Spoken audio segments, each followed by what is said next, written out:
Buenos días a todas y a todos. ¿Qué tal? ¿Cómo están?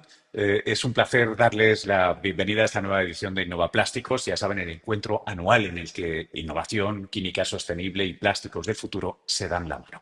Mi nombre es Luis Quevedo, soy divulgador científico y yo tengo el enorme placer de acompañarles en este encuentro en el que nos esperan contenidos creo que van a ser útiles, interesantes, inspiradores, casos de éxito, retos compartidos, soluciones posibles. De la mano de Susquem España vamos a ver cómo la innovación en materiales, proceso, diseño, modelos de negocio está realmente transformando la industria y preparándonos para un futuro más circular, más moderno, más responsable. Para inaugurar esta edición, le voy a dar paso ahora, me acompañan dos voces que son esenciales, que son clave. Primero quiero darle la palabra a Alicia Martín, ella es directora general de Plastics Europe. Alicia, todo tuyo. Muchas gracias, Luis, y buenos días a todos. Es un honor daros la bienvenida a la 8ª edición de Innovaplásticos, un evento que ya se ha convertido en una referencia para quienes creemos en el poder transformador de la innovación en el sector de los plásticos y de la química. Este año, bajo el lema "La innovación en el corazón de la industria", queremos poner el foco en lo que realmente impulsa nuestro sector, la capacidad de reinventarse, de evolucionar, de anticiparse, porque si hay algo que define a los plásticos es precisamente su vocación innovadora. En Plastics Europe siempre nos gusta decir que los plásticos llevan la innovación en su ADN. Desde sus orígenes, tanto estos materiales como la química han sido sinónimo de progreso, de soluciones creativas, de soluciones sostenibles, de avances que han mejorado la vida de millones de personas. Hoy, esa innovación es más importante que nunca. La innovación es el motor que nos permite avanzar hacia modelos de negocio más sostenibles, más circulares, más responsables, y es también la clave para reforzar la competitividad de nuestra industria y con ella la de todos aquellos sectores industriales que dependen de la química en general y de los plásticos de manera más precisa. Por ejemplo, desde la automoción hasta la salud, desde la construcción hasta la alimentación, las energías renovables o la defensa. Todos ellos sectores críticos para dotar a nuestro país y a nuestro continente de la necesaria autonomía estratégica. Europa ha sido históricamente líder en innovación. Nuestra región ha apostado por la investigación, por el desarrollo tecnológico, por la colaboración público-privada, pero no podemos dormirnos. Otras regiones del mundo están acelerando, invirtiendo, apostando fuerte por la innovación. Si queremos mantener nuestro liderazgo, debemos seguir impulsando una innovación que sea sostenible, inclusiva y orientada al impacto. La innovación no es solo una herramienta técnica, es un motor clave para el crecimiento económico, para la competitividad y para la prosperidad de la Unión Europea. Es lo que nos permite generar un empleo de calidad, atraer talento y construir sociedades más resilientes y más preparadas para los retos del futuro. Hoy quiero agradecer muy especialmente a María Eugenia y a Susquem por su colaboración constante y entusiasta en la organización de este evento. Gracias, por supuesto, también a Luis y a los ponentes que hoy compartirán con nosotros sus ideas, su conocimiento y su visión. Y gracias también a todos los asistentes que hoy nos acompañáis. Vuestra presencia es la mejor prueba de que la innovación sigue latiendo con fuerza en el corazón de nuestra industria.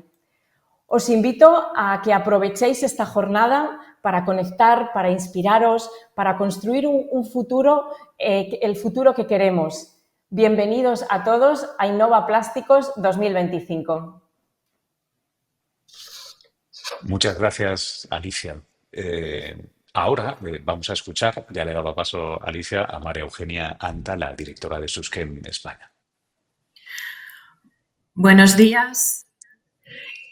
Es un honor para mí inaugurar la 8ª edición de Innovaplásticos como directora de la Plataforma Tecnológica y de la Innovación de Química Sostenible.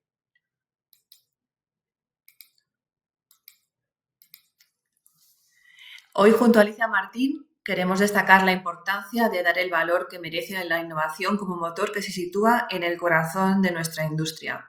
Un título que le hemos dado a esta jornada con el que queremos, en primer lugar, poner a las personas en el centro, entender sus necesidades y deseos para crear soluciones que realmente mejoren sus vidas. En segundo lugar, reflejar a través de la innovación nuestros valores y principios. En tercero, fomentar la colaboración público-privada y también con todos los agentes que intervienen en el progreso social, económico y medioambiental. En cuarto lugar, persistir a pesar de los desafíos a los que nos enfrentamos. Enfrentarnos a los retos que tenemos por delante con pasión y compromiso. Y por último, reconocer los logros y valorar el impacto positivo que nuestras innovaciones tienen en la sociedad. Por eso creemos que este evento es parte importante de esa comunicación para celebrar el grandísimo abanico de oportunidades que brinda la química y los plásticos para evolucionar hacia ese futuro que queremos. Desde la Plataforma Tecnológica y de Innovación de Química Sostenible, SUSQUEM, junto a Plastic Europe, organizamos esta jornada por 8º año, facilitando la creación de sinergias entre los distintos actores y promoviendo la innovación sostenible en el sector químico, además de investigación y desarrollo tecnológico. Con ello, impulsamos el progreso hacia ese futuro esperanzador y lleno de posibilidades. Es crucial entender cómo un sector como el de la química y los plásticos contribuye de manera decisiva al desarrollo de soluciones innovadoras y sostenibles, no solo para nuestra cadena de valor, sino también para el 98% de los sectores productivos a los que abastecemos. Con ello demostramos un liderazgo transformador, con una gran capacidad para impactar directamente en la sociedad y en el entorno. El sector químico, en los últimos años, es el mayor inversor de toda la industria española en I+D+I. En el último año, la inversión ha superado los 2.000 millones de euros y estamos comprometidos a su vez con el talento, de tal manera que el 94% de nuestros contratos son indefinidos. Además, 1 de cada 5 personas que decide dedicarse a la investigación en el sector privado de nuestro país elige una empresa química para desarrollar su profesión. Todo ello demuestra nuestro compromiso con el trabajo de calidad y demuestra que somos un sector atractivo y estratégico para alcanzar el futuro sostenible a través de la innovación y el impulso del talento. Hoy aquí, contamos con la participación de expertos que lideran proyectos disruptivos, incluso con un moderador también disruptivo. Gracias, Luis. Desde diferentes perspectivas, demostrando cómo la innovación está en el ADN de la química y los plásticos, como ha señalado Alicia, y cómo innovamos desde el corazón, porque innovar no solo se trata de crear algo nuevo, sino de hacerlo con un propósito, una conexión, algo que nos emocione, que nos inspire, que nos motive, tanto a quienes desarrollan la innovación como a los que luego se van a beneficiar de ella. Quiero, por tanto, volver a agradecer a todos los que nos acompañáis hoy vuestro interés, tanto a los asistentes como a los ponentes y el moderador y a mi compañera Alicia, dispuestos a compartir sus conocimientos y experiencias en este miércoles. Espero que de verdad esta jornada sea una oportunidad para aprender, inspirarnos, comprometernos con la innovación y la sostenibilidad en todas sus formas. Os animo a compartir ideas y colaborar con las entidades participantes, así como con nuestra plataforma SUSQUEM España y con Plastic Europe. Muchas gracias a todos y bienvenidos. Muchas gracias, María Eugenia. Es curioso, me lo dejáis un poco en bandeja, ¿no? Decía Alicia que es el momento de reinventarse, de evolucionar, que es connatural al sector y a la industria.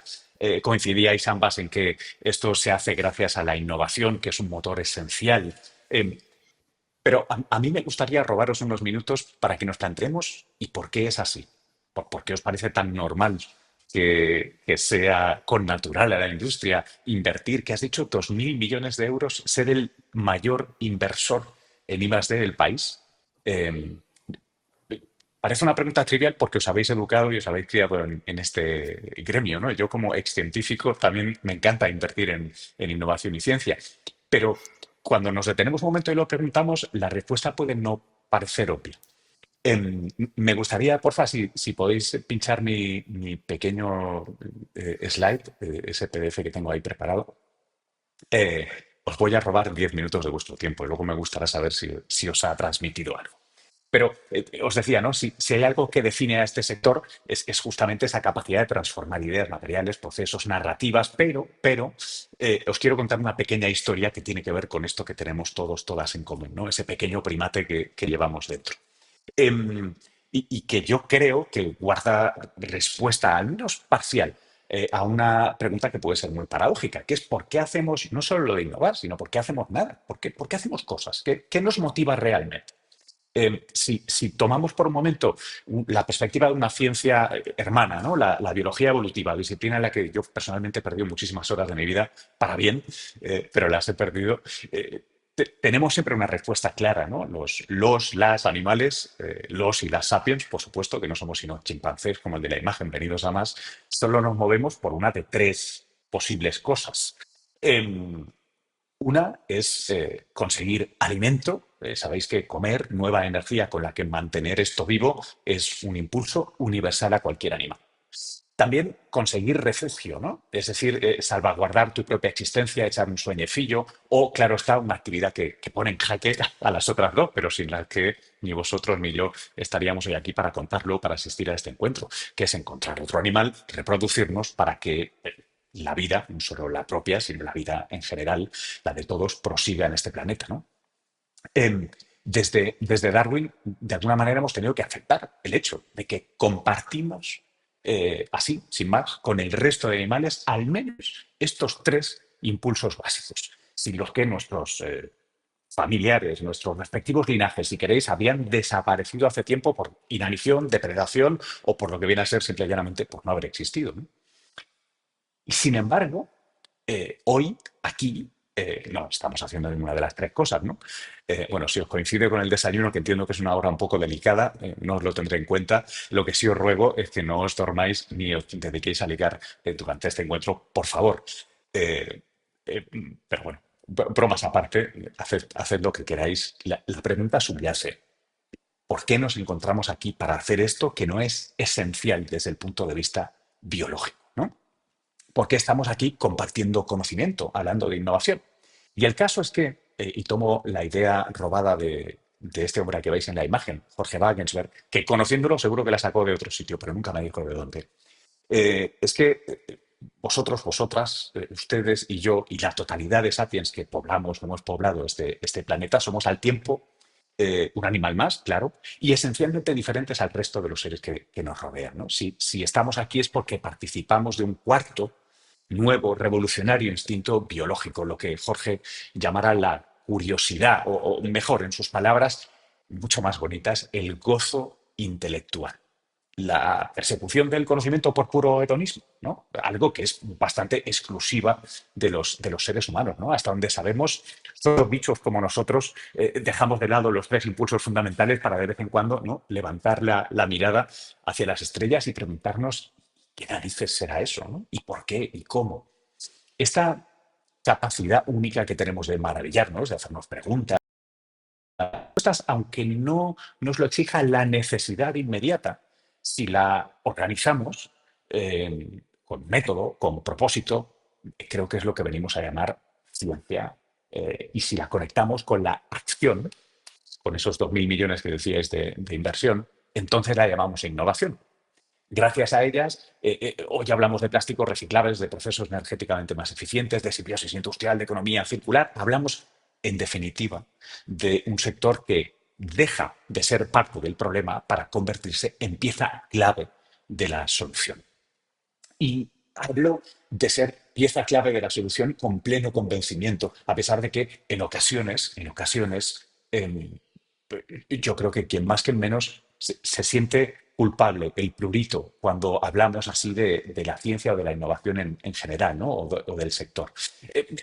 Quizás tenga algo de emocional, ¿no? Yo seré el primero en admitir el poder de los medios a los que me dedico. Es difícil ver las imágenes, estas típicas, ¿no? que se hacen virales de una tortuga enredada en una anilla de estas de refrescos, de las que por suerte ya no usamos tantas, y no pensar, ostras, la reacción natural ese es el malo de la historia, ¿no? Esto simplifica y esto explica rápidamente todo.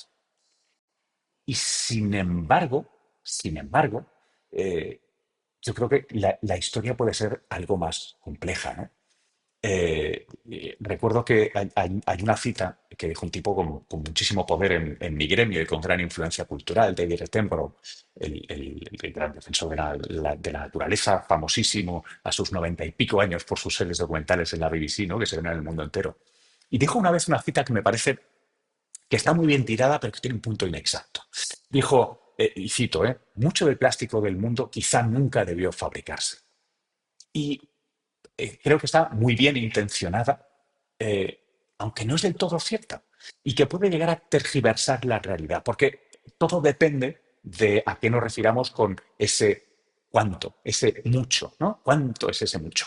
Lo cierto es que sin plásticos hoy, pues no tendríamos muchas de las cosas que damos por sentadas, desde el envasado que evita que los alimentos se estropeen, hasta materiales ligeros que han hecho más eficientes los coches, los edificios, los dispositivos electrónicos o prótesis médicas, poca broma. O incluso cosas que para el público pueden resultar tan contraintuitivas como que el hecho de que una botella de plástico pese el 5% comparada con una de vidrio, esto significa razonablemente menos emisiones en transporte, más seguridad en distribución, menos residuos si sabemos gestionarlos bien. Y esto será una condición importante si sabemos gestionarlos bien.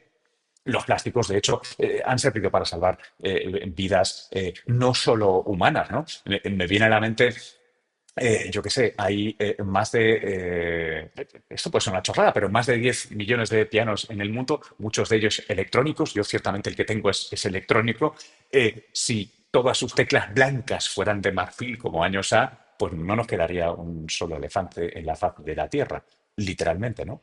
La innovación en materiales plásticos ha sustituido marfil, cuerno, hueso, madera tropical y muchas otras materias primas que antes requerían explotar o directamente eliminar a otros seres vivos, otras partes del planeta, ¿no? ¿Tiene costes? Por supuesto, lo sabemos, tiene costes, desde los residuos mal gestionados hasta los microplásticos que ahora descubrimos en alimentos, en sangre, aunque la verdad se publica una ciencia que en otra ocasión podríamos recontextualizar. En, Ojo, sin embargo, porque que podamos detectarlos no significa necesariamente que sean peligrosos y yo creo que ahí tenemos una tarea pendiente en comunicación pública, ¿no? Lo que sí significa, ciertamente, es que nuestra ciencia, nuestros instrumentos, nuestra tecnología ha mejorado. Y eso, de hecho, a mí lo que me da es más confianza en nuestra capacidad científica para encontrar soluciones. Em, yo no creo, francamente, que la solución sea prohibir los plásticos como si fueran una plaga bíblica. Yo creo que la solución es hacerlo mejor, mucho mejor.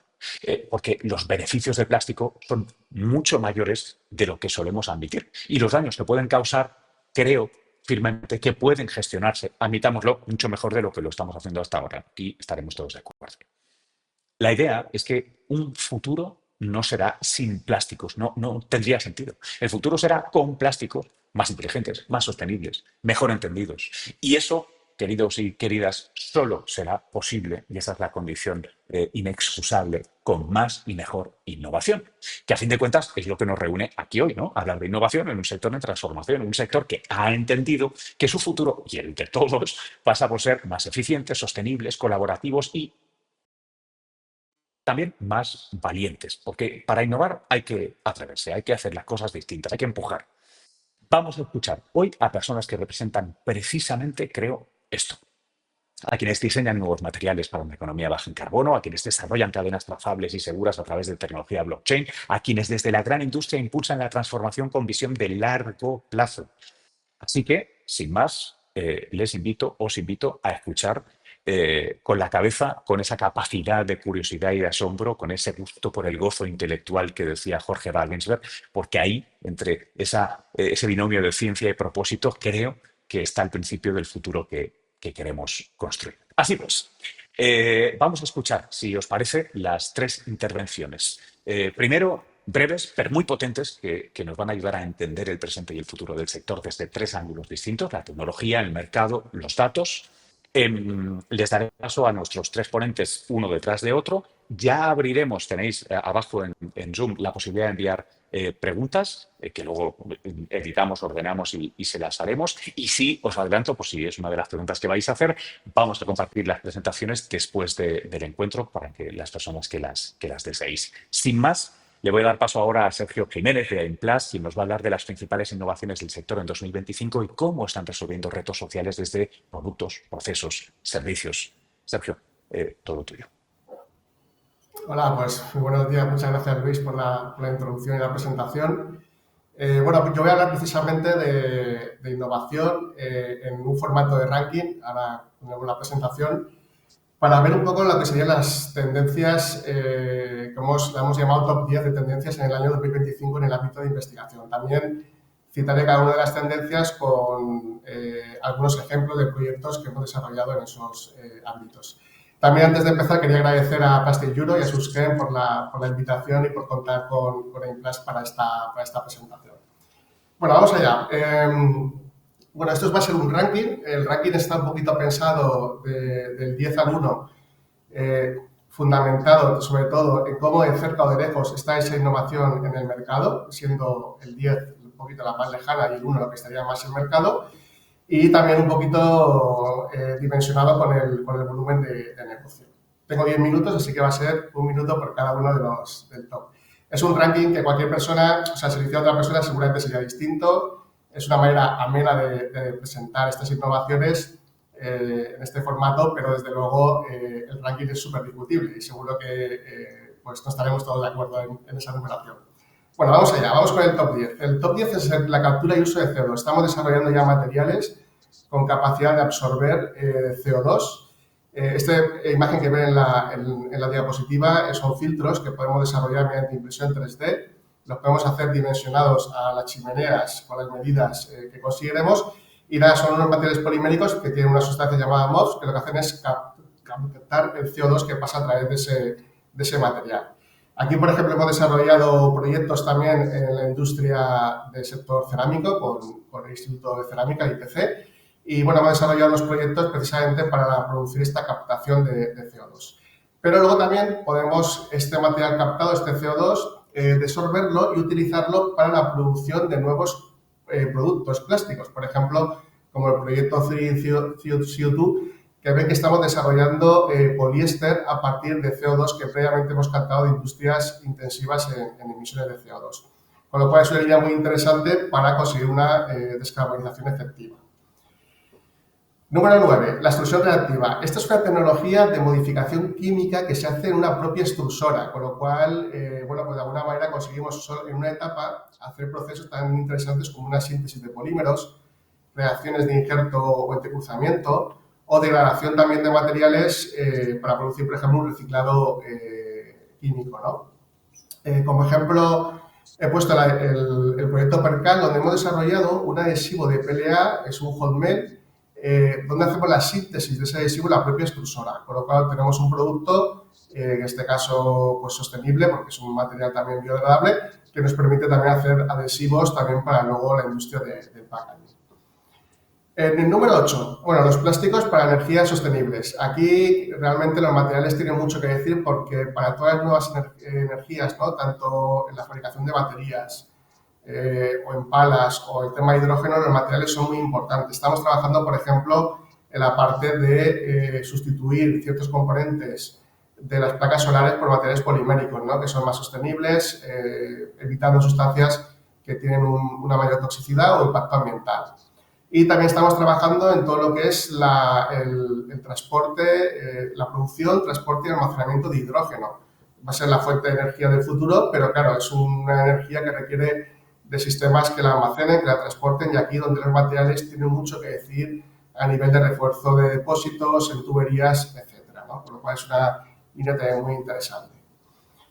En número 7, iríamos con el uso de la biomasa y la producción también de residuos como cargas, ¿no? Aquí, por ejemplo, hay dos líneas muy interesantes. Una de ellas sería la obtención de polímeros, de nuevos plásticos, a partir de residuos agroalimentarios. Aquí ven algunos ejemplos como el zumo de la fruta, de la leche, industria de la panificación o de la cerveza. Cualquier residuo rico en azúcares, somos capaces de obtener nuevos biopolímeros, ¿no? Para poder producir nuevos plásticos. Y la otra línea que también es muy interesante es el uso de este tipo de componentes como carga directamente introducidos en material plástico. Aquí tienen el ejemplo del proyecto Raspors, donde, bueno, a partir de residuos de la poda, hemos desarrollado un símil de plástico cartón que luego podemos utilizar, como ven, en diferentes aplicaciones, también en la propia agricultura o en el propio envasado del vino. Aquí otro ejemplo sería, bueno, pues un compound que hemos desarrollado también a partir del hueso de aceituna, donde podemos obtener también un material útil para hacer diferentes productos de material plástico, ¿no? El introducir estas cargas naturales, lo que hacemos es valorizar esta carga que por otra vía tendría un valor escaso, y lo que hacemos también es reducir la cantidad de plástico que introducimos, por tanto, en la pieza final.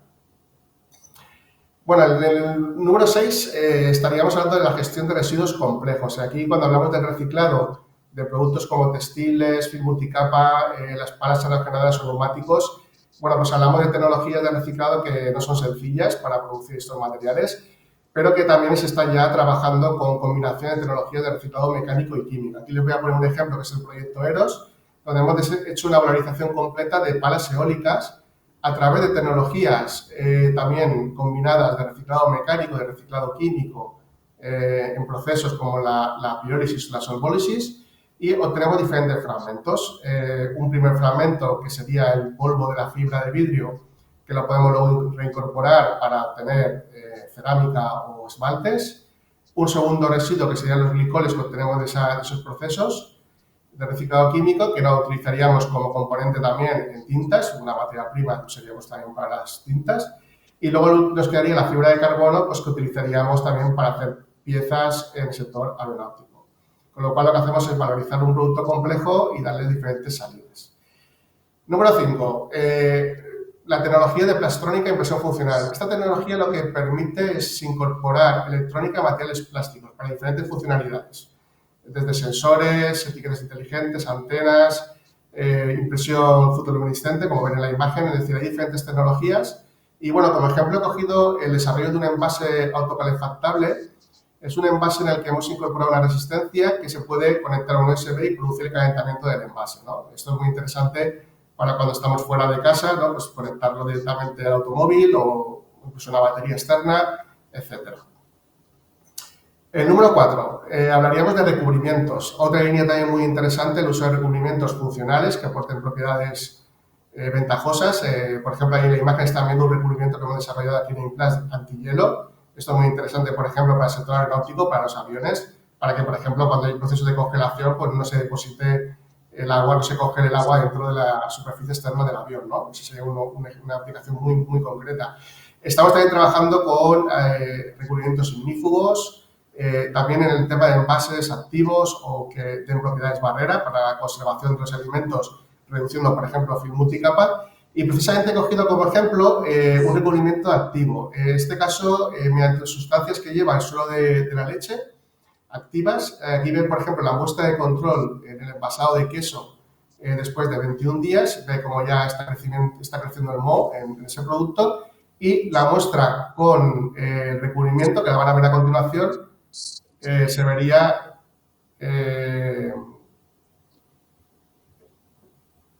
perdonad, que creo... Vale, ahí ven la muestra con el frío y el recubrimiento, cómo conserva, después de esos 21 días, mucho mejor el producto.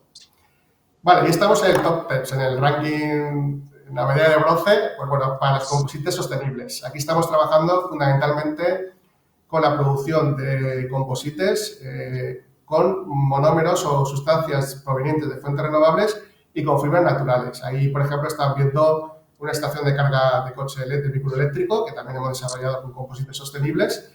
Y aquí, como ejemplo, también incluido es un proyecto muy simbólico, lleva ya muchos años, el Faro de Valencia. Fue el primer faro que se hizo con materiales composites en el mundo. Es un proyecto ya antiguo, llevará como unos 10 años, ya instalado en el puerto de Valencia.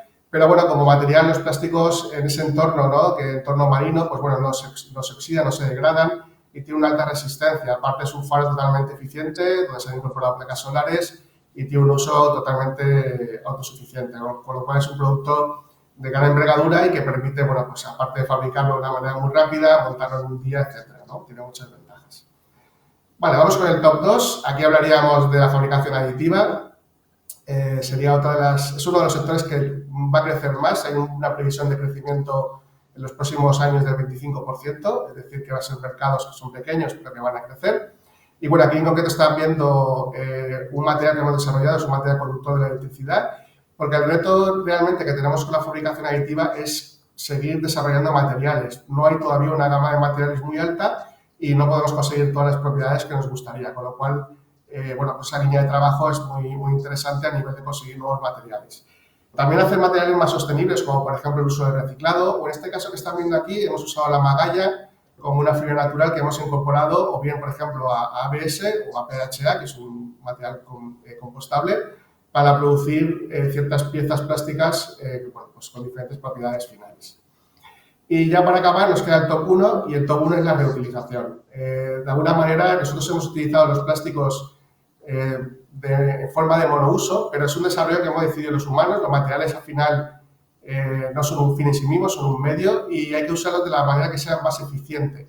Y la reutilización se postula como una de las opciones muy importantes desde el punto de vista de hacer productos sostenibles. Aquí, por ejemplo, ven dos ejemplos. El de la derecha sería más enfocado a un sistema de depósito, evolución y retorno de reutilización, es en concreto el ejemplo de Aquaservice. Como ven, al final todo lo que está ahí es plástico, la máquina es plástico, la garrafa es plástico, pero es otra manera de hacer el plástico. Y entonces lo que hacemos es tener un sistema que está llegando ya a consumidores al hogar y que puede ser una alternativa, por ejemplo, al uso de muchas botellas de material plástico que se utilizarían por otros medios. Y luego la otra opción es el refill, el rellenado, ¿no? Que también, sobre todo para lo que es producto de jabón y detergencia, pues también consideramos que es una solución muy interesante. Y nada, simplemente para acabar les pongo un proyecto que hemos desarrollado con Bavaria, es el proyecto EcoSmart Pack, porque bueno, uno de los retos que tiene la reutilización es la trazabilidad del producto. No es fácil, porque al final necesitamos también que el producto esté trazado como cualquier otro envase que se pone en el mercado. Y aquí hemos desarrollado unos envases precisamente con Plastrónica, que eran las tecnologías que comentaba anteriormente, para integrar el código QR y que la máquina pueda cargar la información cada vez que lo rellenamos. Sería un poco el ejemplo final. Y nada, hasta aquí mi presentación. Muchas gracias por su atención y nada, estamos atentos para las preguntas al final en la mesa redonda. Muchísimas gracias, Sergio. Ya vamos afilando el lápiz, o el teclado. Ahora te paso algunas de las que nos están llegando ya. Voy a dar paso ahora a Adriana Orejas de Repsol, que ella nos comparte su visión sobre cómo asegurar el crecimiento industrial sostenible aplicando múltiples tecnologías emergentes. Adriana, por favor. Muchas gracias, Luis, y muchas gracias, por supuesto, por invitarme a participar, ¿no?, en el programa. Os voy a presentar un proyecto, yo creo que muy innovador de la industria. Creo que es una de las apuestas más importantes que se van a hacer en España en los próximos años. Y bueno, me gustaría empezar por el porqué de estos proyectos, ¿no? Estos proyectos que tenemos que afrontar en la industria y que desde Repsol, desde nuestro compromiso cero emisiones netas en el 2019, que fuimos la primera empresa del sector en comprometernos, bueno, pues para cumplir esta ruta que veis ahí en pantalla, pues tenemos que ir implementando proyectos, implementando nuevas soluciones, muchas veces soluciones que no existen, ¿no? Y este es el caso que vamos a ver hoy. ¿Por qué? Pues porque nuestras plantas normalmente lo que se alimentaban era de crudo, son esas flechas naranjas, teníamos unas utilities que, bueno, pues que era el gas natural y producíamos nuestros productos, combustibles y químicos, y ahora se trata de incorporar algo que ya no es el crudo, que son residuos plásticos, residuos bios, nuevos alimentaciones recicladas y con unas utilities que son de menor huella, ¿no?, como pueda ser el biogás o la energía renovable, y mediante nuevos procesos, como el que vamos a ver, pero también procesos como la electrólisis o la captura de CO2 dentro de nuestras plantas, pues producimos los mismos productos y algunos productos nuevos, pero con menor huella de carbono. Y este es el reto, ¿no? Y para este reto lo que necesitamos es entender la cadena de valor. Dentro de esta cadena de valor es muy importante para acelerar los desarrollos contar con lo que ya tenemos. Esta cadena de valor consta de una parte que son lo que son las materias primas. Para nosotros son materias primas los residuos, y ahí estamos hablando de residuos de biomasa, aceites de cocina usados, otras corrientes lipídicas procedentes de residuos plásticos, residuos de agricultura, de ganadería, e incluso el CO2, que para nosotros también es una materia prima, ¿no? Y ahí lo que hacemos con esos residuos es lo que llamamos la conversión primaria, esos nuevos procesos que lo que nos permiten es transformar esos residuos en algo que o bien puede ir directamente al mercado o bien puede alimentar a nuestras plantas existentes. Y esto es muy importante, porque ahí lo que producimos son alcoholes, son crudos sintéticos que mediante determinados biotratamientos o hidrotratamientos lo que nos permiten es alimentar a nuestros activos industriales, siempre con el objetivo de reducir la huella, y entonces fijándonos criterios de eficiencia energética, fijándonos criterios de minimización de huella de carbono, pues los incorporamos en los sites. ¿En los sites para qué? Pues para producir esos combustibles y esos productos con menor huella de carbono.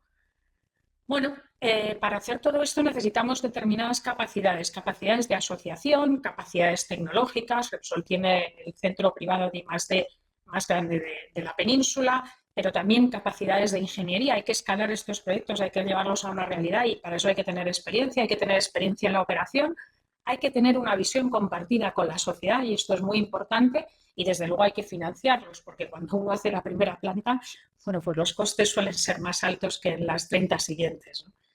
Y vamos a hablar ya de la ecoplanta. La ecoplanta, que es un proyecto que se verá la luz, ¿no?, ya en Tarragona en el año 29, es un proyecto que utiliza como materia prima lo que no se puede reciclar en las plantas de residuos, es decir, el rechazo, lo que va a vertedero o va a incineración es lo que alimenta esta ecoplanta. Al final lo que conseguimos con este proceso es producir o bien combustibles renovables o bien materias primas para la química circular.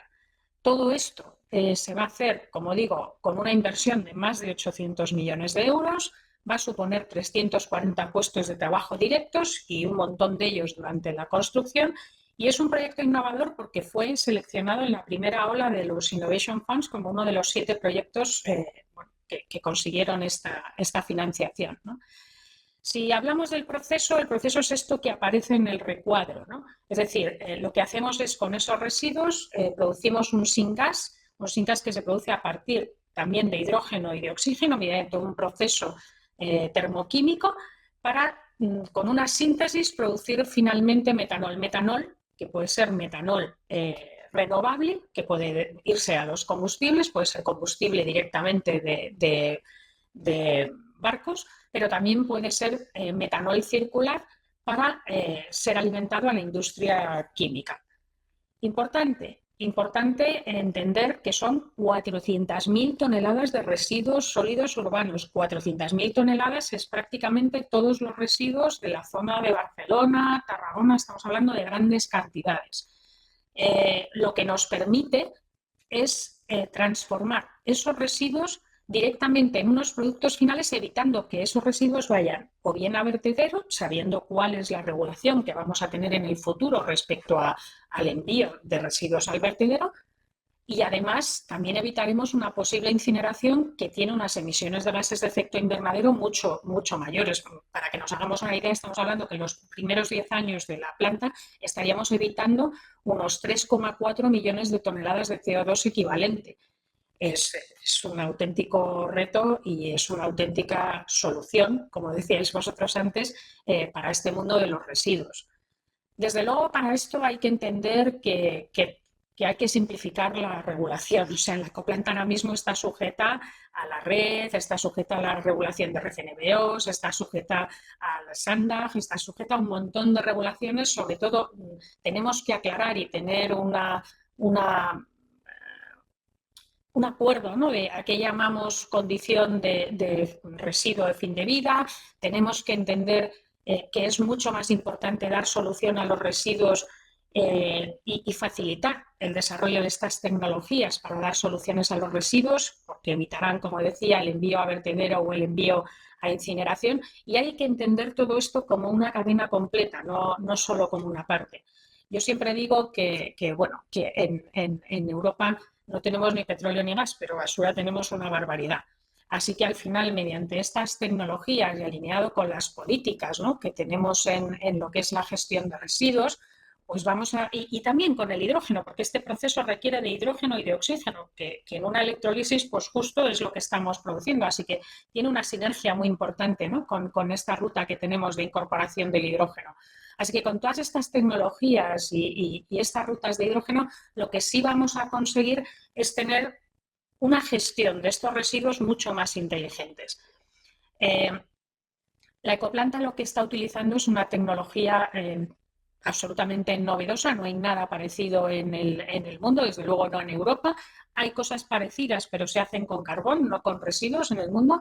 Y yo creo que es una apuesta muy importante y yo creo que Repsol, bueno, pues ha apostado por esto, primero porque se siente preparado, segundo porque ha hecho los deberes en lo que es el escalado de la tecnología y Enerkem, que es el socio, digamos, tecnológico, tenía una planta de demostración que ha servido para ir avanzando en la tecnología. La necesidad de impulsar esta economía circular es fundamental y es necesario asociarse con otros, ¿no?, en esta cadena de valor para asegurar que somos capaces de tener los recursos que nos permitan asegurar este proceso y hacerlo rentable, pero también es importante ver la independencia que nos da respecto al exterior. Creo que no hay nada mejor que utilizar nuestros propios residuos como materia prima para obtener productos. Además, como hemos visto, con esos 3 millones y pico de toneladas de CO2 y esa reducción de CO2, pues contribuye claramente a la descarbonización, que al final es como empezaba el objetivo inicial de la compañía y el objetivo, yo creo, que de toda la sociedad. Y desde luego, lo que genera es un modelo industrial nuevo. ¿Por qué? Pues porque promueve un empleo que es un empleo de calidad. Y esto es importante para dar pues una continuidad a nuestros jóvenes, ¿no?, en el futuro industrial. Y además permite generar una actividad porque estamos no llevando residuos a un vertedero, sino produciendo productos que después hay que transportar, vender y genera toda una cadena, digamos, económica en la zona, ¿no? Además de eso, lo que nos va a permitir es aumentar la competitividad en España a través del hidrógeno que, como decimos y sabemos, bueno, pues se nos mira a España como uno de los países con mayor potencial de hidrógeno. Bueno, pues tenemos que aprovechar esa oportunidad y desde luego siempre vamos a tener que hacerlo con una aproximación de acción público-privado porque, como digo, hacer una primera planta no es nada sencillo. Bueno, esto liga con las ayudas que hemos recibido para desarrollar esta planta y que, como digo, pues en lo que es la innovación van a ser críticas si queremos acelerar, si queremos eliminar riesgos y si queremos asegurar que no morimos en el Valle de la Muerte famoso entre STRL6 y STRL9. Bueno, esto era un poco lo que os quería contar y muchas gracias. Muchísimas gracias, Adriana. Nadie quiere morir en ese valle de la muerte tecnológico. Por Dios. Luego te preguntaremos también en la sesión, en el panel, cuando os juntéis todos. Ahora es el turno de Germán Castillo, de ChemChain. Él nos ofrece una mirada que creo es imprescindible y complementa muy bien la de las dos charlas anteriores, cómo con datos, con trazabilidad, con la ahora pervasiva ya ubicua inteligencia artificial, se puede redefinir parte de la innovación industrial. Germán, todo tuyo. Muy buenos días y gracias. Qué difícil, ¿no? La IA parece que nos va a cambiar la vida, parece que va a transformar todo y lo que quiero es comentar que va a ser un proceso muy lento, sobre todo en la industria, porque hay un proceso evolutivo muy grande que tenemos que comenzar a adaptar y culturalmente tendremos que comenzar a hacer. Sin más dilación, bueno, presentaros un poco. La verdad es que estoy muy agradecido de estar aquí. Hay un gran cambio de paradigma y es, bueno, ¿no?, que tienen en común el Digital Product Passport, el Carbon Footprint, todo lo que estamos viendo hoy, ¿no? Al final, sostenibilidad, cumplimiento regulatorio, la inteligencia artificial, ¿no? Y qué es lo que tienen en común todas estas necesidades que tenemos actuales y futuras, y es que todo se gestiona a través de datos. Y ya no solo cualquier tipo de datos, ¿no?, sino actualizaciones, estructurados, accesibles, y eso es un gran cambio de paradigma, porque tenemos que comenzar a entender a nivel empresarial y a nivel personas que hasta ahora, por ejemplo, las grandes compañías del mundo han vivido de nuestros datos y que nosotros tenemos que comenzar a ser conscientes de que los datos es el gran valor de la era de la inteligencia artificial. Y estos datos actualmente, por desgracia, en la gran mayoría de compañías que conocemos hasta ahora, sí que hablamos de nos hemos digitalizado, pero En inglés sí que hay una palabra diferente para digitalizar eficientemente o digitalizar. Y en España no estamos digitalizando. Lo que hemos hecho es pasar un documento en formato físico a pasarlo a un documento en PDF, pero esto no quiere decir, sí, ya tenemos el documento no físicamente, lo tenemos dentro del ordenador, pero no está digitalizado eficientemente, porque al final no estamos tratando los datos, no los estamos automatizando, los estamos estructurando, y ahí está el gran cambio de paradigma, ¿no? Entonces, ¿dónde nacemos nosotros y por qué nacemos? Y es porque el foco de las compañías siempre es vender al cliente, y el cliente es el que tienes el foco. Pero todo lo que tú produces, bueno, todo no, pero el 70% de las compañías a nivel mundial están haciendo blending de sustancias. Incluso los que fabricáis plástico, muchas veces compráis a granel los materiales, o en cualquier tipo de industria el 70% lo que hace es comprar a proveedores. Entonces, aquí lo que vemos es que hay una gran cadena de suministro detrás y nunca se ha puesto el foco, o sí que se ha puesto en algunas compañías, pero por eso existe la ISO 9001, la ISO 22000, la FSC 22000, la IFD. Hay un montón de certificaciones que se preocupan sobre la cadena de suministro, pero aquí viene el gran cambio de paradigma, ¿no? Al final, tenemos que digitalizar eficientemente, y para ser más eficientes en la comunicación a clientes nos tenemos que focalizar en qué viene hacia nuestra compañía, qué estamos metiendo en nuestros productos. Y estamos hablando de que normalmente las compañías que estamos trabajando están entre 10.000 y 100.000 documentos de gestión de documentos al año, lo que es ingestionable para equipos incluso de 2 y 5 personas, además de que es aburridísimo, y estamos haciendo que personas con un perfil técnico, con un salario elevado, estamos hablando de 30 a 50.000 euros al año, estén haciendo simples trabajos administrativos de solicitar documentos, recibir documentos y hacer extracción de datos. Y para eso sí que ha venido la IA, ¿no? Para hacer nuestro copiloto, nuestro asistente, y trabajar para nosotros para poder optimizar todos estos procesos. ¿Por qué? Porque el cumplimiento de las compañías, el compliance, es sostenibilidad, es safety and health, es regulatory, es aseguramiento de la calidad, quality control, compra de materias primas. ¿Por qué? Porque si nosotros cumplimos con todo lo que entra en nuestra compañía, cumpliremos casi seguro con todo lo que salga hacia nuestros clientes. Y ahí está el gran cambio de paradigma, ¿no? Cómo cumplir con todo esto. Entonces, ¿por qué hay que cumplir con todo esto? Porque tenemos muchos problemas de caos, de reclamo de productos, de retirada de productos de los lineales, muchos países, regulaciones, sanciones. Y además, si solo ya era esta la problemática, imaginaros ahora con el Digital Product Passport, el Green Deal de la Unión Europea, que viene un poco a estipular en la cadena de suministro y en las materias primas todo lo que toda esta trazabilidad de la cadena de suministro, aparte de la huella de carbono, es que es infinito. ¿Y qué es lo que podemos hacer para hacer este cumplimiento? Lo que podemos hacer es automatizar. Y bienvenida la IA, la inteligencia artificial, bienvenida los Robot Process Automation, bienvenido todo lo que está viniendo, porque es maravilloso. Entonces, al final, por ejemplo, ¿qué es lo que hace Chemchain, ¿no? En Chemchain hay futuros posibles nuevas soluciones, startups que están naciendo, y aquí hay una parte cultural que me gustaría hoy destacar, y es que, por suerte o por desgracia, España está un poco anclada en el pasado. Nos cuesta mucho probar cosas nuevas, nos cuesta mucho hacer disrupciones, y creo que es un gran cambio que debemos hacer, porque tenemos una industria brutal, súper puntera en muchos temas a nivel estatal, y es como que nos cuestan los cambios, nos cuesta digitalizar, nos falta mucha cultura de que la IA es buena, que ha venido a ayudarnos, que tenemos que comenzar a abrazar el cambio, porque habrá muchas velocidades en el futuro, y los que no estén digitalizados eficientemente, los que no comiencen a utilizar IA, van a tener un gran lastre, ¿no? Entonces, ¿qué es lo que hace nuestra solución? Es automatizar la homologación de proveedores, hacer las extracciones, y es que es tan sencillo como poner etiquetas a las materias primas de los proveedores y ya puedes recoger toda la información. Puedes hacer cuestionarios.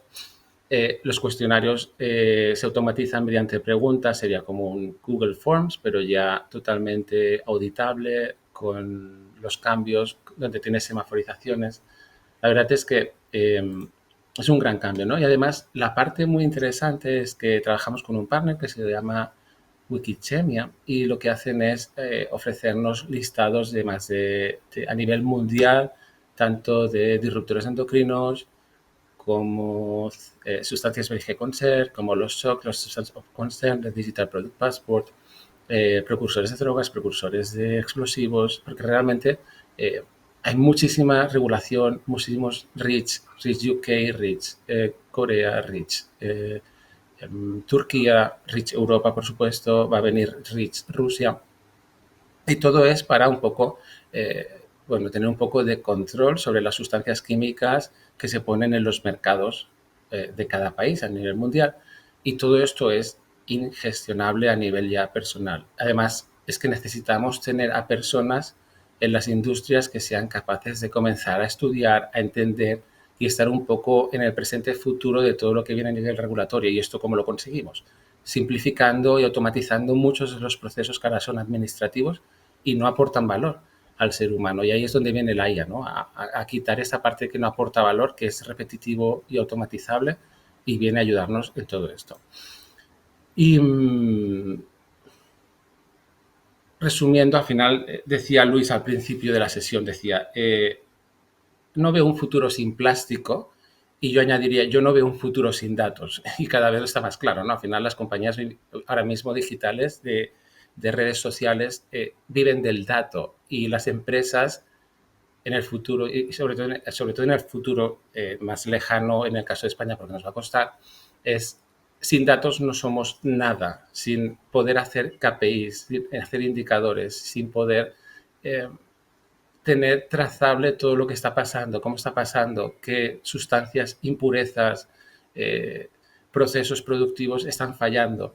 Y todas estas empresas que comiencen a digitalizarse, a entender que el dato es casi lo más valioso, junto con las personas que trabajan en su compañía, hasta que no entendemos esto, no haremos un cambio y no podremos, creo, evolucionar. Y esto de dato es maravilloso porque gracias a todo este cambio de inteligencia artificial nos permite tener esta bienvenida, ¿no? a poder hacer innovar y poder mejorar. Y poco más. Muchísimas gracias por vuestro tiempo. Espero que os haya resultado de interés y supongo que ahora podremos hacer preguntas. Así que muchas gracias. Muchas gracias, Germán. Efectivamente, vamos a pasar ya a la parte de Q&A, de panel.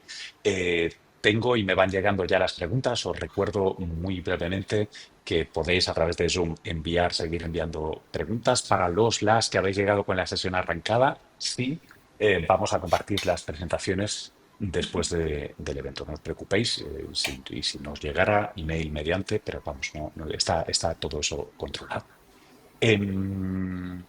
Arranco. Y quiero preguntar por Adriana, vais a tener todas preguntas. Si os parece bien y no os parece desordenado, a mí me gustaría también escucharos si os queréis cruzar, porque yo la pregunta que le hago a Adriana también me interesa saber qué opináis el resto. Pero, Adriana, esta es muy concreta, que es, nos has presentado un proyectazo, el de la planta, pero no hay, has dicho que no había nada similar, no hay referencias comerciales, en Europa ciertamente no. No sé si en el mundo hay alguna, pero ¿cómo se ataca un proyecto así cuando vais de pioneros, de pioneras en este caso?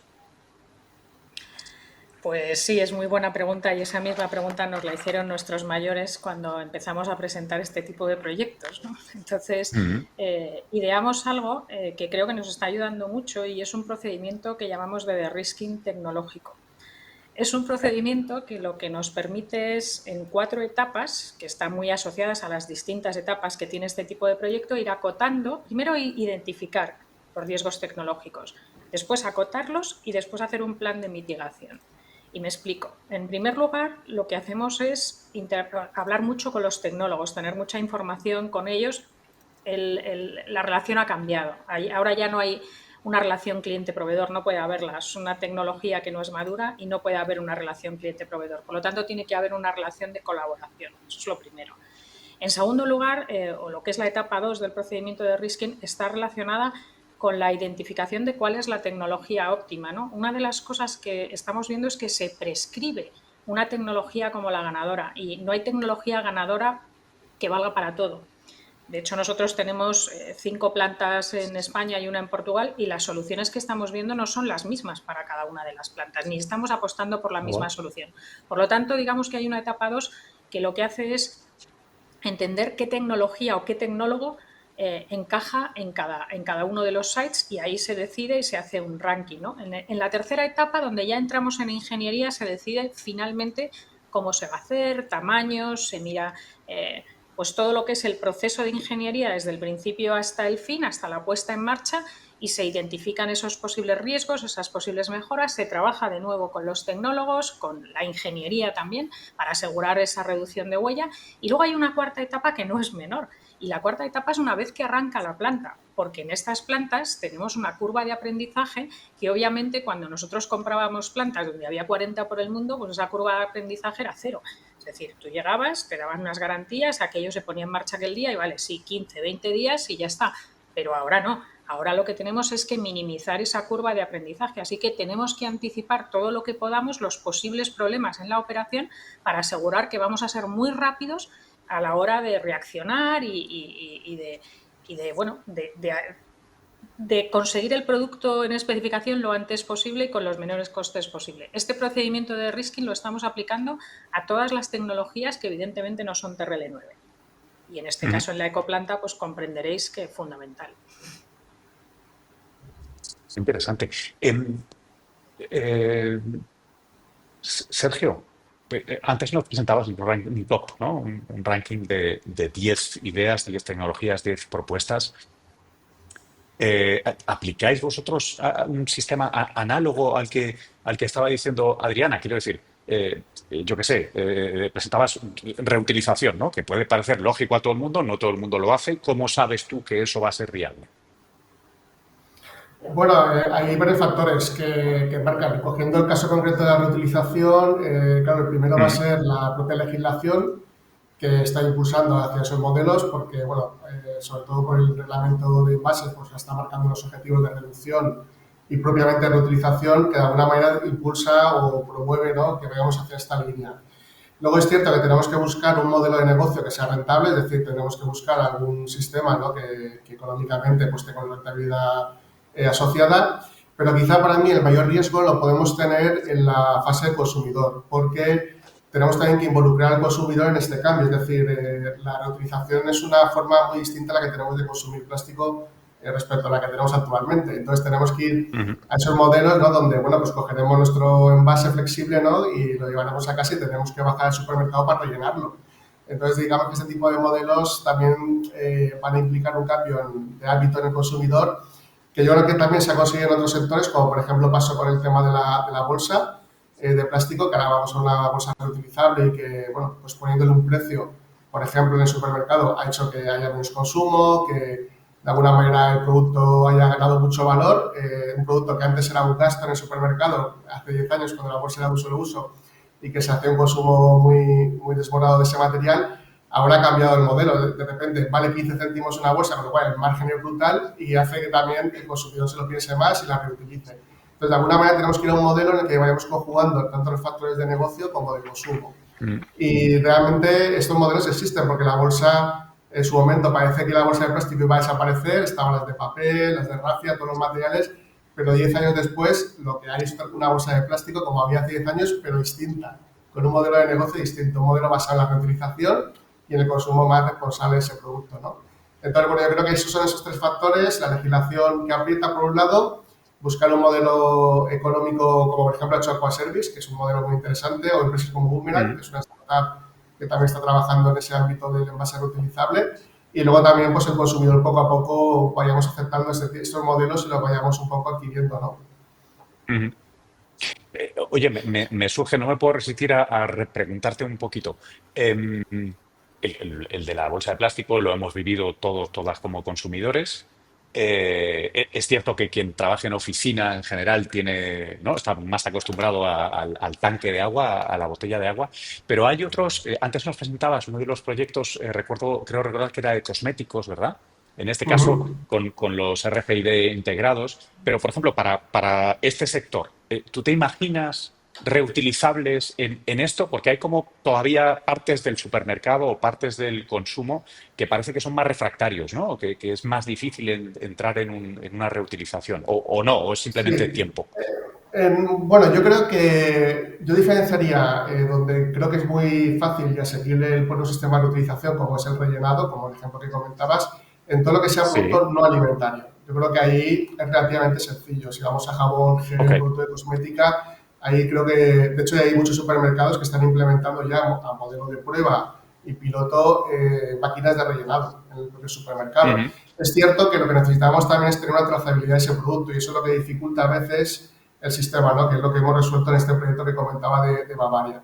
En la parte Ok. alimentaria es más complicado. Ahí sí que podemos ir a un modelo como el de Aquaservice porque ahí sí que hay una empresa que recoge ese producto, lo lava y se asegura de que ese envase esté en Claro. condiciones, ¿no? O es el caso del Boomerang también, ¿no? A nivel de takeaway.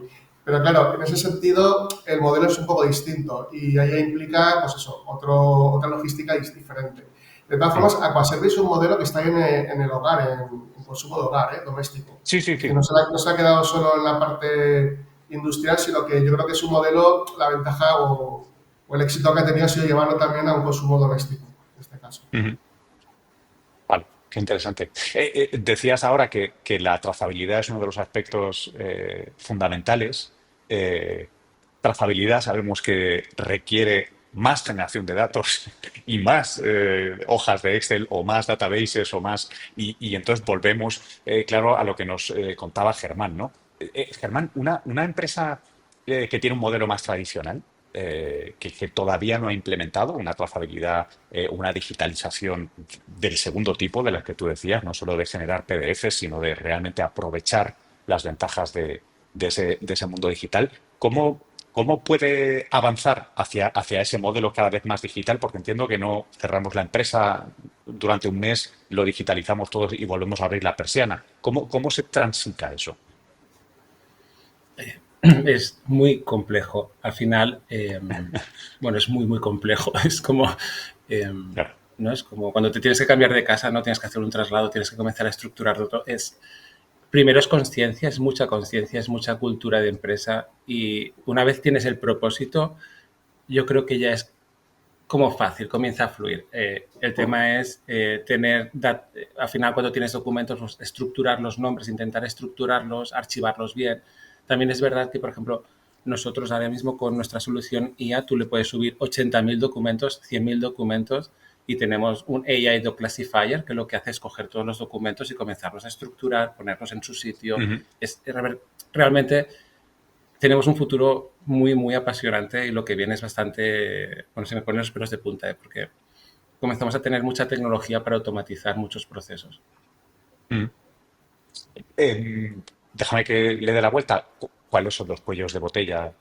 Porque has citado ahora un cambio cultural y ahora no recuerdo la cita exacta, pero seguro que alguno de vosotras os la sabéis. Aquella de que la cultura se merienda o se desayuna los planes estratégicos, ¿no? Es muy difícil cambiar la cultura de organizaciones, sobre todo cuando son grandes y se tarda mucho tiempo. ¿Hay algunas mejores prácticas para empezar a introducir? No sé si de repente en tu experiencia tú eres un fan del Agile y sabes que lo mejor es montar un equipo de Agile para empezar a digitalizar el 10% de los procesos. ¿Qué nos puedes contar?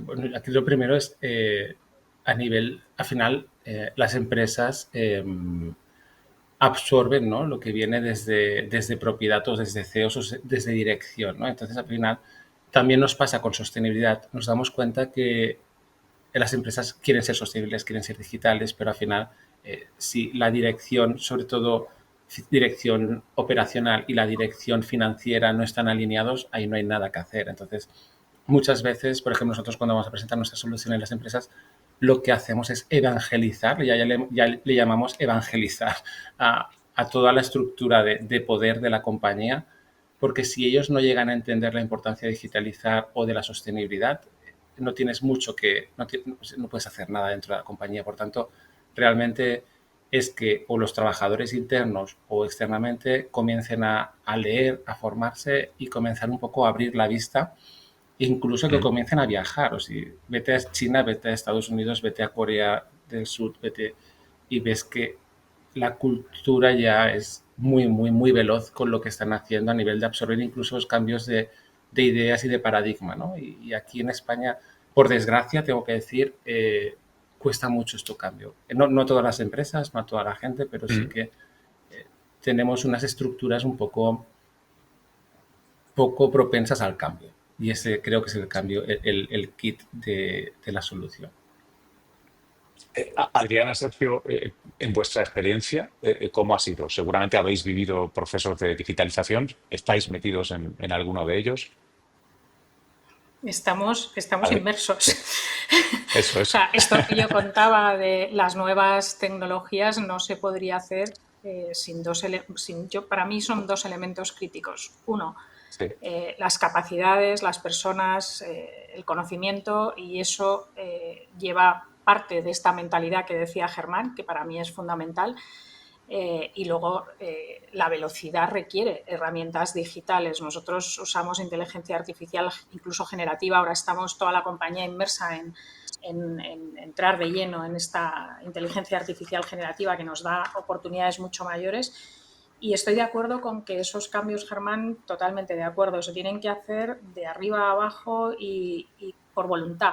O sea, es muy difícil imponer este tipo de cambios, pero la gente, una vez que ve los beneficios de incorporar este tipo de herramientas, rápidamente yo creo que se enganchan al tren y de hecho lo empujan, ¿no? O sea, que para mí sí es pero es fundamental. O sea, no podemos abordar esta transformación industrial si no vamos acompañados de estas herramientas y de estas palancas. Es imposible. Sí, Para ti, Sergio, ¿cómo ha por sido? nuestra parte también pareció. En nuestro caso estamos desarrollando tanto la parte interna, digamos la digitalización de los procesos de IPLAS como centro de investigación. Y bueno, aparte de nosotros, lo primero que hicieron fue montar un comité de calidad del dato, porque al final el dato único es fundamental y tener todos los datos bien armonizados y bien escritos, ¿no? De partida es la base. Y a partir de ahí hemos ido digitalizando cada vez más nuestros procesos. Ahora estamos inmersos en un proyecto también de IA para lo que es toda la gestión del conocimiento, porque en nuestro caso es muy importante pues, todo el conocimiento que se genera en una organización como la nuestra, que somos ya 270 personas, de proyectos, informes, memorias, pues de alguna manera esté todo centralizado y sepamos todo lo que estamos haciendo de cada ámbito, ¿no? Para poder tener esa información compartida, que actualmente sigue siendo bastante manual y lleva mucho tiempo. Y es un proyecto muy interesante para ver si podemos con la IA, incluso la IA generativa, poder filtrar esa información y tener informes a medida. Y luego también a nivel externo, pues también estamos ayudando mucho a las empresas, porque nosotros el sector de plástico es un sector muy de pymes y están interesadas ya en empezar a digitalizar y parametrizar sus máquinas y empezar a introducir ya pues, sistemas de monitorización, de control de parámetros, de machine learning para un poco también predecir errores o fallas de producción, ¿no? en un momento. Es decir, que tenemos un poco las dos líneas, pero de luego la digitalización es uno de los ahora mismo sectores emergentes de mayor proyección. Bueno, creo que en el sector del plástico, pero diría que en todos, ¿no? Creo que va totalmente en paralelo a cualquier otro desarrollo o innovación. Muchas gracias.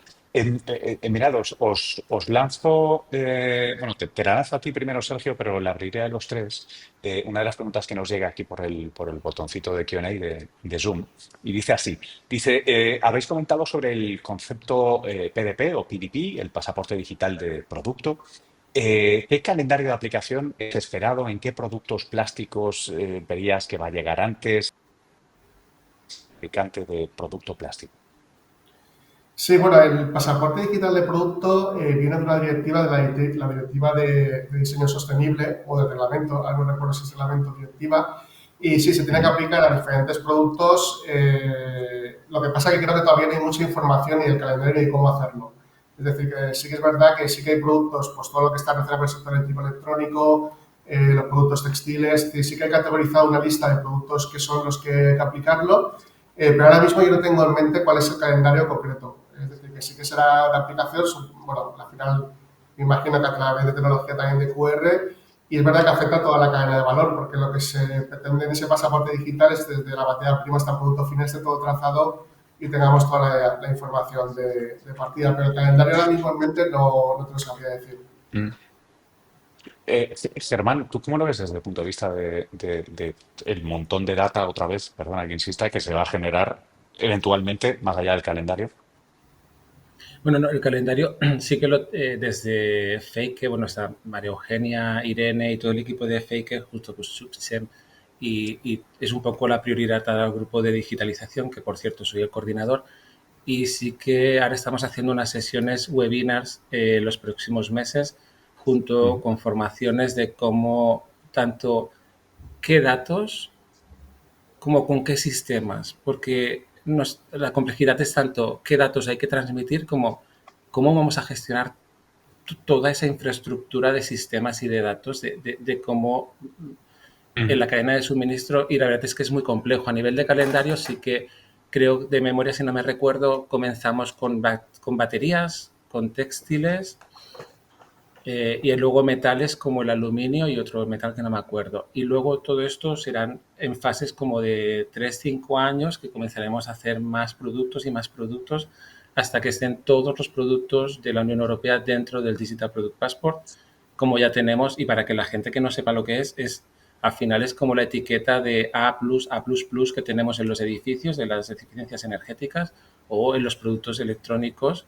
Cuando vamos a comprar una lavadora podemos comparar una con otra, ya no solo con el precio, sino si es A+, A++, y la complejidad va a ser la información en la cadena de suministro, cómo llegamos hasta el origen del fabricante de cada una de las sustancias. Y en el sector químico es mucho más complejo porque utilizamos cientos de miles de sustancias para fabricar un producto. Entonces, veremos cómo conseguimos esto. Qué bien, gracias. Adriana, ¿quieres aportar algo? No, yo creo Porque tengo una que han pregunta para ti. comentado Vale, mis compañeros vale. este tema. Creo que es importante, como dicen ellos, la trazabilidad, sobre todo cuando, como estamos hablando en la industria química, hablas de montones de productos, algunos de ellos vienen de fuera y creo que Europa en esto tiene que poner un poco de orden sin meterle complejidad, porque eso siempre es un problema. O sea, hay que tener un equilibrio, ¿no?, entre esa trazabilidad, pero no meter cosas tremendamente complejas que al final frenen la posibilidad de que Europa sea competitiva. Gracias. Tengo una pregunta para ti, Adriana, y como antes la abro al resto después, que llega de Zoom. Dice, referente a la revalorización de residuos agrícolas y urbanos, que son abundantes en España, ¿qué oportunidades y retos existen para su uso a gran escala? Vale, esta es una buenísima pregunta porque yo creo que hay soluciones a pequeña escala y vemos las pirólisis, ¿no?, que pueden ser soluciones a escalas relativamente pequeñas, pero soluciones a escalas tan grandes, pues yo he comentado aquí la ecoplanta porque es una de las poquísimas soluciones a gran escala que hay. En ecoplanta incorporamos tanto residuos sólidos urbanos como residuos bio, entre comillas, que vienen de esa parte ganadera, forestal. Y eso nos da ese mix entre lo bio y los residuos sólidos urbanos, nos da también el slate de productos finales que vas a conseguir. Es decir, la parte bio tendrás la oportunidad de hacer esos biocombustibles avanzados, como decíamos, por ejemplo, para el sector marino, y con la parte, digamos, que provenga de fósil, que sea no orgánica, bueno, pues tendremos esa posibilidad de hacer materiales reciclados. En este caso estamos hablando de 400.000 toneladas de carga y estos son 2 trenes. La idea es replicable, es decir, es replicable y escalable en el sentido de que como son 2 trenes de 200, ¿no?, pues uno podría llegar a pensar que si la tecnología se desarrolla podrían ser, en lugar de 2, podrían ser 4. Es decir, o podría ser 1. Te permite esa escalabilidad o esos distintos tamaños en función de cuál sea el radio, ¿no?, de aprovisionamiento de esos residuos, porque no nos olvidemos que al final un residuo sólido viaja mal porque ocupa mucho y además tiene una huella de carbono ese transporte. Entonces tenemos también de nuevo que buscar un equilibrio entre lo que llamamos el hinterland, ¿no?, en la zona, digamos, natural de abastecimiento y el tamaño de la planta que vayamos a construir. Y esto es un poco el sentido común que nos tiene que dar la implementación de un proyecto. Si estamos hablando de materias primas, y a nadie nos gusta tener 5 cubos de basura distintos en casa, pero es que es muy importante. De verdad que separar los residuos es fundamental para darle soluciones distintas a cada uno de esos residuos, ¿no? Si estamos hablando, pues yo qué sé, de residuos, por ejemplo, de la industria del automóvil, que son muy concretos y que están muy localizados en un sitio, pues a lo mejor la solución es otra, ¿no?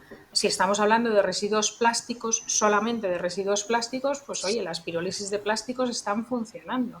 Entonces, veamos que para cada tipo de residuo y para cada cantidad tenemos que encontrar la solución adecuada, ¿no? Yo creo que sí, que hay soluciones que no son maduras, pero que tenemos que ir implementándolas. Sí.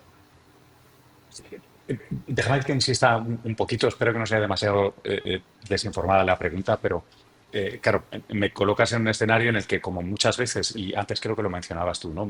Muchos proyectos o muchas implementaciones o maduraciones de tecnologías requieren de lo público-privado. Claro, hay una discrecionalidad, ¿no? Vamos a hacer este esfuerzo aquí y tal vez en detrimento de hacerlo allí.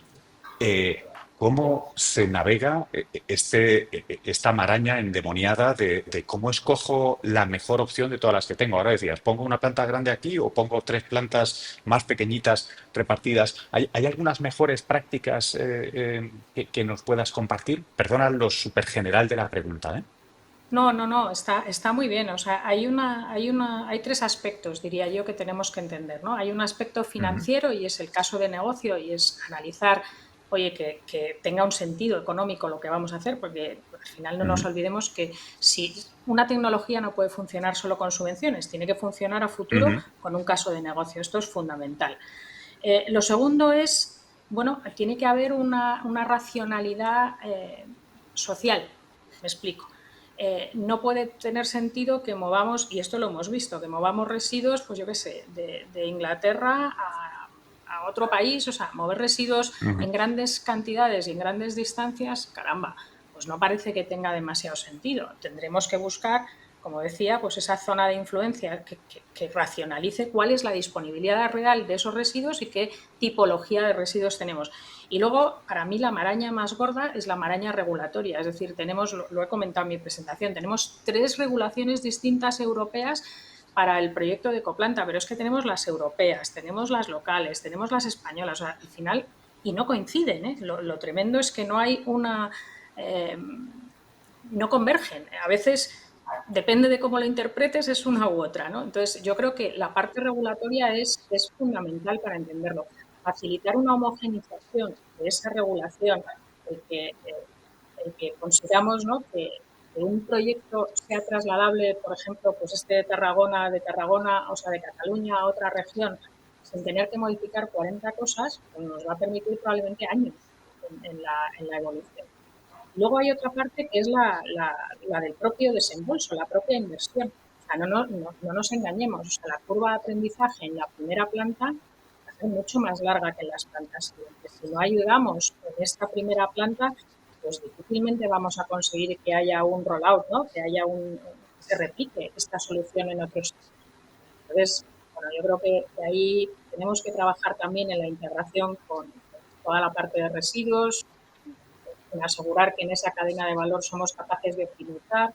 Tenemos que trabajar en la parte de hidrógeno, porque toda la economía circular al final va a requerir hidrógeno, o sea, eso es un hecho. A la hora de quitar contaminantes no sabemos hacerlo de otra manera y requerimos que bajen los precios del hidrógeno electrolítico. Esto es fundamental y venimos de precios que son altos y tienen que bajar. Entonces, yo creo que ahí hay toda una labor de trabajar conjuntamente en distintos sectores y en distintas tecnologías buscando esa solución técnico-económicamente viable, que creo que es quizá la palabra que tenemos que ver, sin barreras regulatorias que al final te hagan tan difícil el desarrollo que termines por renunciar. Oye, Sergio, tú desde AIMPLAS estáis cerca de la industria. ¿Cómo ves algunas o las más destacadas barreras o el principal cuello de botella, si quieres, para que pues igual algunas de las cosas que nos estabas presentando o proyectos aledaños, vecinos, lleguen a un mercado masivo? Okay. Es una pregunta muy general y depende un poco del resultado en cada caso. Hay proyectos que pueden ir directamente a mercado desde el punto de vista de que requieren una innovación relativamente pequeña respecto a lo que hay, ¿no? Es decir, o hacer un producto que está basado pues a lo mejor en la modificación de materiales o conseguir alguna propiedad funcionalizada. Eso creo que es relativamente rápido, ¿no? Por ejemplo, el caso que os comentaba de los recubrimientos activos, pues bueno, al final el poder barnizar un film de plástico con un recubrimiento que sea activo es relativamente sencillo. Es decir, usa la misma máquina, la misma tecnología y si esa fórmula va, pues se puede de alguna manera escalar rápido. Claro, si nos vamos a otro tipo de tecnologías, como la que estabais también hablando sobre el tema de valorización de residuos, claro, ahí la complejidad está en la escalabilidad industrial de todas estas tecnologías, porque a nivel de laboratorio hacemos cosas muy interesantes. Nosotros hemos extraído polímeros prácticamente de cualquier residuo de la industria que sea rico en azúcar, pero claro, eso lo haces a nivel de escala piloto, una escala de laboratorio. ¿Dónde está la dificultad? Pues hacer que ese proceso sea rentable a nivel económico. Eso implica una infraestructura industrial grande, un acopio de residuos muy grande para que en esa economía de escala el producto sea rentable. Y eso realmente está muy lejos ahora mismo. Ahí es complicado el apostar por estas tecnologías. Yo también coincido bastante con que hay mucha limitación con el tema de la legislación, no solamente porque, a veces no es porque prohíba o no prohíba, es que a veces no es clara. O sea, yo digo que si lo prohibiera o no, tendríamos claro lo que sí y lo que no. Pero a veces, sobre todo en el ámbito del reciclado químico, hay muchísima interpretación, no está del todo claro qué es lo que se puede aplicar y lo que no, cómo medir ese reciclado, cómo no medirlo. Entonces, de alguna manera estamos en un momento de incertidumbre bastante amplio que esperemos poco a poco se vaya dando solución y desde luego se vaya apostando. Así que es verdad que ha habido apuestas, ¿no?, a nivel gubernamental. Aquí en España, de hecho, estuvieron de acuerdo el PP y el PSOE, ¿no?, en apoyar el reciclado químico, que eso hoy en día sería casi que notición, ¿no?, que se pongan de acuerdo en apoyar la tecnología. En ese sentido, pues bueno, vemos que por un lado hay buenas intenciones, pero todavía sigue habiendo mucha incertidumbre en la interpretación de la legislación. Y ya digo, para los resultados que he mostrado, pues es que hay mucho recorrido. Por eso, por ejemplo, un desarrollo de impresión 3D es un TRL alto o un producto de reutilización, también puede ser un TRL alto, es decir, TRL alto significa cerca de mercado. Y en cambio, cuando nos vamos a captar CO2 o tener polímeros a partir de CO2, pues claro, estamos hablando de todavía laboratorio. Claro, claro. Oye, y Germán, ¿cuál es tu punto de vista? ¿Qué retos destacarías tú, técnicos o humanos, en la adopción, digamos, ya real de inteligencia artificial en el ámbito industrial?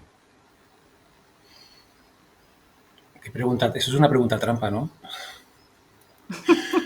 Porque al final estamos en un momento muy previo a incluso a nivel consumidor, usuario, de desconocimiento, Sí. ¿no? Incluso estábamos trabajando ahora con un par de colegios para ver cómo enseñamos a los niños a trabajar con la IA, Entonces, ya a nivel industrial se nos escapa bastante. Sí que es verdad que las empresas comienzan a contratar o a intentar contratar personas que están un poco más avanzadas con temas de IA para acompañarles en lo que sería la implementación de inteligencia artificial dentro de empresa.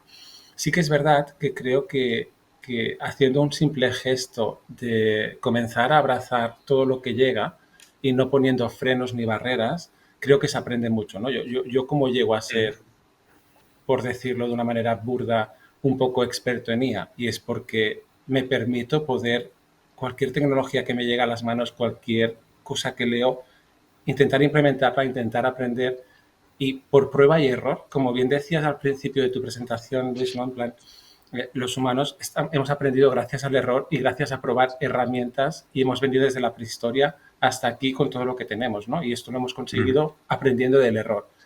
¿Dónde está el problema en la industria? Que no les gusta aprender del error. Se conforman con seguir viviendo con lo que tienen. Entonces, si tú no comienzas a permitirte equivocarte y comenzar a utilizar nuevas soluciones, no podrás avanzar. Entonces, perdón, sí. No, quería complementarte, pero termina, Germán. Sí, quería contar un poco nuestra experiencia, ¿no? Sí, pero al final, al modo resumen es, por favor, todos los que estéis escuchándome, me creáis o no me creáis, comenzar a equivocaros, comenzar a implementar cosas, comenzar a probar, a jugar. Tengo la gran fortuna de ver cantidad de cientos de miles de soluciones cada día nuevas y me doy cuenta que los que lo están comenzando a probar se pueden equivocar o no. Al final sí que hay un gran problema en el cambio de paradigma y en el cambio de implementar cosas, que es la seguridad de los datos, la ciberseguridad y la confidencialidad de los datos. Pero si ¿tenéis cuidado con lo que ponéis o tenéis confirmación de que no se van a utilizar esos datos fuera de lo que es estrictamente permitido? Comenzar a abrazar todas estas cosas porque es brutal lo que pueden llegar a conseguir las compañías. Perdón, te doy la palabra. No, perdona, Germán, sí, es que me encanta cómo lo estás diciendo porque además es que es así, o sea, por poner ahí un punto también de nuestra experiencia, ¿no? Yo creo que hay dos tipos de procesos en los que nosotros hemos implementado y sobre todo nos hemos beneficiado, ¿no? de la inteligencia artificial y de todo lo que puede conllevar, ¿no? Lo primero son los procesos en los que llevamos trabajando muchos años, que parece que ya sabemos hacerlo todo, lo que bien dices tú, ¿no? Parece que ya no hay límite o sea, no hay ninguna posibilidad de mejorar, pues no es cierto, ¿no? Ahí tenemos montones de datos y hemos implementado un montón de herramientas que nos han permitido llegar a mejorar el proceso en porcentajes muy importantes, ¿no? Esta es una parte, es en el business as usual, en lo que hago habitualmente, si tengo los datos ordenados bien, como dices, si tengo ganas de todavía seguir mejorando y probar cosas, es fundamental. Pero es que en los procesos nuevos, y hablábamos antes de la ecoplanta, pero hay otros, ¿no? Tenemos una planta nueva en Cartagena, que es la que hace el Nexa y tal, y todas estas cosas. En esos procesos nuevos no hay datos, porque todavía no hay datos. Entonces ahí lo que hacemos es primero utilizar los datos de los tecnólogos, que esto es muy importante, simulaciones, tal, y generas datos sintéticos, que llamamos, ¿no? Empiezas a generar datos que en realidad no existen, pero te sirven para entrenar ese modelo, ¿no? O ese digital twin. Y a partir de ahí, pues intentas alimentarlo con otros datos. Entonces, nosotros, por ejemplo, si el proceso es muy complejo, tenemos plantas piloto, después plantas demo, antes de llegar a la planta industrial, que nos permiten generar, pues, por ejemplo, un gemelo digital que nos ayuda a mejorar ese proceso antes de llegar a gastarnos miles de millones o cientos de millones en generar ese proceso industrial. Y esto es fundamental, porque tenemos un proceso que simula lo que después va a pasar y nos permite llegar ahí gastándonos muchísimo menos dinero y habiendo solucionado un montón de cosas. Entonces, yo creo que eso es fundamental a la hora de generar datos y de hacer cosas. Pero es que estoy contigo en lo que dices, Germán, es que hay que equivocarse. Mi CEO tiene una frase que, perdonad que la use, pero es que me parece que es muy interesante, que dice, equivocaros pero pronto y barato, dice él. Y me parece muy razonable. Quiero decir, es importante hacer cosas y probarlas, pero si es posible hacerlo en un entorno digital que no es un entorno industrial, que no tienes un problema de seguridad, que no tienes un problema de parar una planta, todo lo que conlleva. Utilicemos estas herramientas, para mí son fundamentales en transformación industrial crítica. Y añadir que al final hay un gran cambio, y lo digo rápido porque creo que mejor, si puedo ayudar a 3 o 4 compañías a que se vuelvan las más punteras a nivel desde España para el mundo y lo puedan conseguir, es que pongan API conectores en sus compañías. Es decir, tenemos un concepto erróneo de empresa y es que queremos tener un sistema ERP, por poner un caso, un SAP, para ponernos en contexto, que nos lo haga todo, que nos lo gestione todo y nos lo haga todos. Y aquí hay un cambio de paradigma y tenemos que comenzar a entenderlo, es que tenemos que tener una base troncal donde vamos a tener los datos principales de finanzas o de compañía y tenemos que poner, yo le llamo API conectores, seguro que saldrá algún nombre, pero es aprender a conectarnos mediante API, porque es el futuro, a todo y comenzar a conectar con cientos de miles de soluciones que van a ir apareciendo y lo que decíamos, ¿no? Conectar y desconectar cada día o cada semana se hace falta nuevos sistemas porque va muy rápido. Disculparme, quería añadir esta parte. No, maravilloso, muchísimas gracias. Es cierto lo que decías también, estamos sobre tiempo, así que vamos a tener que concluir. Igual nos emplazan a una nueva, otro round de esta conversación, se nos quedan cosas. Gracias, Adriana, gracias, Sergio. Muchas gracias. Creo que, claro, hemos visto, ¿no? La innovación no como lujo ni eslogan, sino como imperativo biológico y también necesidad estratégica. Colaboración, inversión, apertura. Parece que no poca valentía también para, como hacéis vosotras, pensar distinto, hacer las cosas mejor, para anticiparse, para enfrentar la regulación, nos lo habéis dejado claro también. Muchas gracias a quienes nos habéis acompañado al otro lado de la pantalla, a los organizadores, por supuesto, y a nuestros maravillosos panelistas. Nos vemos en la próxima edición de Innova Plásticos y hasta entonces sigamos innovando con propósito. Hasta la próxima. Muchas gracias. Gracias.